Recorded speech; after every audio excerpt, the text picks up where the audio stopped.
আসসালামু আলাইকুম বন্ধুরা, কেমন আছো সবাই? তো ভ্যানে উঠে যাচ্ছি লঞ্চঘাটের উদ্দেশ্যে।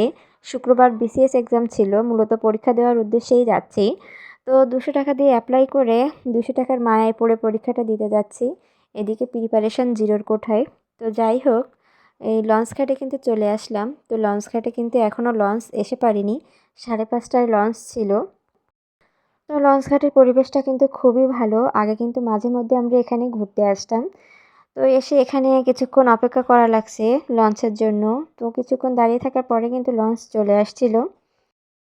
তো বিকালবেলার নদীর পাড়ের পরিবেশটা কিন্তু খুবই সুন্দর থাকে। তো কিছুক্ষণ অপেক্ষা করার পর লঞ্চ চলে আসছে।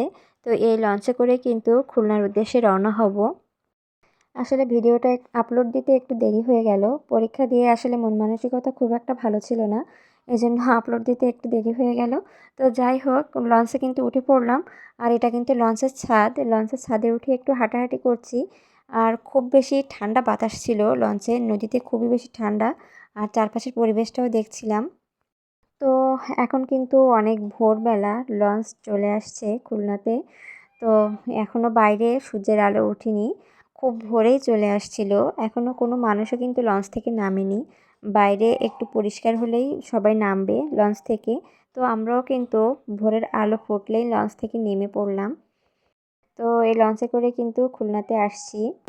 তো পরীক্ষা শুরু হবে 10টায়, এখনও অনেক সময় বাকি। তো লঞ্চঘাটে কিছুক্ষণ লঞ্চঘাটের পরিবেশটা উপভোগ করছিলাম। তো সকালবেলার পরিবেশটা কিন্তু খুবই বেশি ভালো থাকে লঞ্চঘাটের। তো এখানে কিছুক্ষণ হাঁটাহাঁটি পায়চারি করছিলাম আর দেখছিলাম সব জায়গায় সব কিছু খুবই পরিষ্কার পরিচ্ছন্ন সব জায়গা। আর খুলনা শহরটাও কিন্তু অনেক সুন্দর থাকে। ভোরবেলার খুলনা শহর খুবই সুন্দর পরিবেশ থাকে চারিদিকে। তো এখানে আর বেশিক্ষণ থাকবো না, আমরা চলে গিয়েছি রেল স্টেশন। এখানে কিছুক্ষণ অপেক্ষা করব, এখনও পরীক্ষা শুরু হওয়ার অনেক বাকি। তো এখানে কিছুক্ষণ বসে থেকে তারপরে চলে যাব কেন্দ্রের উদ্দেশ্যে। তো আমাদের খুলনা রেল স্টেশনটাও কিন্তু অনেক সুন্দর, চারপাশে খুব পরিষ্কার পরিচ্ছন্ন করেই রাখা হয়েছে।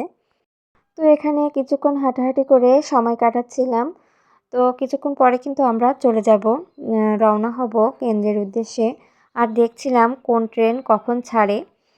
তো আমরা কিন্তু ফাইনালি ইজি বাইকে উঠে পড়লাম। তো এখন যাব গল্লামারি, সেখানেই আসলে সিট পড়ছে, কেন্দ্র ওখানেই। তো দেখুন সকালবেলার খুলনা শহর কত পরিষ্কার পরিচ্ছন্ন আর খুবই সুন্দর শহর। সকালের ঠান্ডা বাতাস সব কিছু মিলিয়ে খুবই ভালো লাগছিল। কিন্তু ভাবছিলাম আসলে পরীক্ষায় কী লিখব। তো যাই হোক, আমরা কিন্তু চলে আসছি কেন্দ্রে। এখনও খুব বেশি লোক আসেনি, কেননা এখনও অনেক সকাল আর পরীক্ষা শুরু হওয়ারও কিন্তু এখনও অনেক বাকি। তো ভাবলাম যে পাশের রেস্টুরেন্টের থেকে একটু খাওয়া দাওয়া সেরে নিই সকালের। তো আমরা খাওয়া দাওয়ার উদ্দেশ্যে কিন্তু এখানে চলে আসলাম। তো এখানে অনেক পরীক্ষার্থীরাই খাওয়ার জন্য আসছে। তো সবাই বসেছিল। তো খাওয়া দাওয়ার পরেও কিন্তু এখনও অনেক সময় বাকি। তো কিছুক্ষণ ওখানে বসেছিলাম। তো খাওয়া দাওয়া শেষ করে এখন আবার চলে যাচ্ছি পরীক্ষার কেন্দ্রে। এখন আর খুব বেশি টাইম নেই, দ্রুত চলে যাচ্ছি। তো টুকটুক করে হাঁটতে হাঁটতে আমি কিন্তু পরীক্ষার কেন্দ্রের দিকে চলে গেলাম।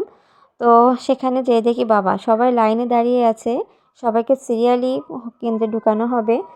তো পরীক্ষার হলের পরিবেশ কিন্তু খুবই বেশি কড়াকড় ছিল। খুবই নিয়ম শৃঙ্খলভাবেই সবাইকে কেন্দ্রে নেওয়া হচ্ছিল। তো আমিও কিন্তু পরীক্ষা দিতে চলে গেছি। তো যাই হোক, পরবর্তী পরীক্ষা দিয়ে এসে বলছি পরীক্ষা কেমন হয়েছে। তো পরীক্ষা কিন্তু আসলে খুব একটা বেশি ভালো হয়নি। প্রশ্ন পড়তে যেয়ে আসলে খুব বেশি চোখ ব্যথা করছে। আর পরীক্ষার দিয়ে এসে কি আর বলবো, পরীক্ষার প্রশ্নগুলো একটু ফাঁকা ফাঁকা করে করলে কি এমন সমস্যাটা হয়। এভাবে প্রশ্ন করলে আসলে খুবই বেশি পড়তে অসুবিধা হয়।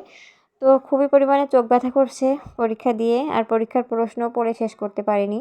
তো যাই হোক, পরীক্ষা কিন্তু খুব একটাও ভালো হয়নি। খুব একটা মানে কি, মোটেই ভালো হয়নি। -200 হয়ে যায় কিনা এটাই ভাবছি। তো 200 টাকার মায়ায় পড়ে আমার 2000 টাকা নষ্ট করে আসলাম শুধু শুধু খুলনায় যেয়ে। তো সবাই ভালো থাকবে।